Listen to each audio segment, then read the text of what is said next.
We should tell you, and as we said at the top, this is the only hour on American television that is not broadcasting unfiltered propaganda into the homes of unsuspecting viewers. On the screen, you see 8 boxes. Those are 8 different TV channels taking the Nancy Pelosi feed unfiltered. Now, if at any time in your life you've ever made fun of totalitarian regimes that, broadcast lies into the homes of the population that they can't turn off, take a look at that. That's happening right now. Meanwhile, gas is over $5. Inflation is higher than it's been in the lifetime of most Americans. Violent crime is making cities impossible to live in, and more than 100,000 Americans OD'd on drugs last year. Why isn't there a primetime hearing about any of that? Charlie Hurt is the opinion editor of the Washington Times. He joins us tonight. Charlie, great to see you. I mean, if you take 3 steps back, what we're really watching is members of Congress talking about themselves again. Yeah, absolutely, because the alternative is for them to have to talk about policies. And if they talk about policies, they have to talk about and it's not just their failures of, all the failures we see right in front of us, gas prices, crime, an open border, fentanyl deaths. You can go through, the list is endless.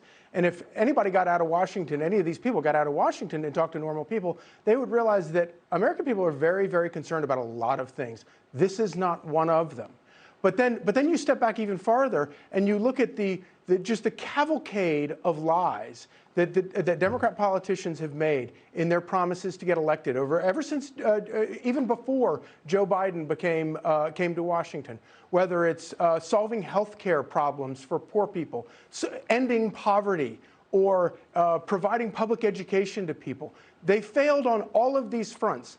And the reason and I call this the third failed impeachment trial of Donald J. Trump. The reason they have to talk about this stuff is because they can't talk about those other issues. They have to distract everybody from it. But then it's even crazier than that, because when you get to the issue of security and you start thinking about what people, whose businesses were destroyed in these riots that Democrats supported in the year running up to the election, and you think about the security, think about the parents whose children, they fear for their children going into an elementary school today.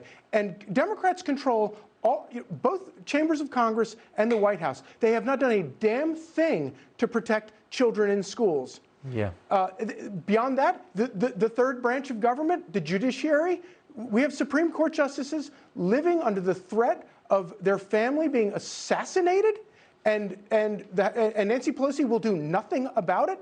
All she can talk about is this day a year and a half ago when she was afraid, or they were afraid, of some goofball trespassing nutty rioters coming through the Capitol.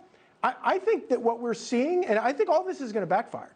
And I think what we're seeing right here, and I think it's great. I mean, that image you just showed of all the networks of obedient people, obedient networks showing this thing on command. I think what we're seeing is the final swirling of credibility for the media and Democrats going down the drain. I think they're going to pay a price, and I think this spectacle right here is going to make it even worse for them, because the difference between their concern here and the concern about anybody else, including school children in elementary schools, it's breathtaking. You and I entered journalism about the same time, over 30 years ago. It seemed honorable then. It seems completely shameful now. It really does. Shameful. Charlie Hurt, I appreciate you coming on. Thank you. Great to see you. Subscribe to the Fox News YouTube channel to catch our nightly opens, stories that are changing the world and changing your life. From Tucker Carlson Tonight.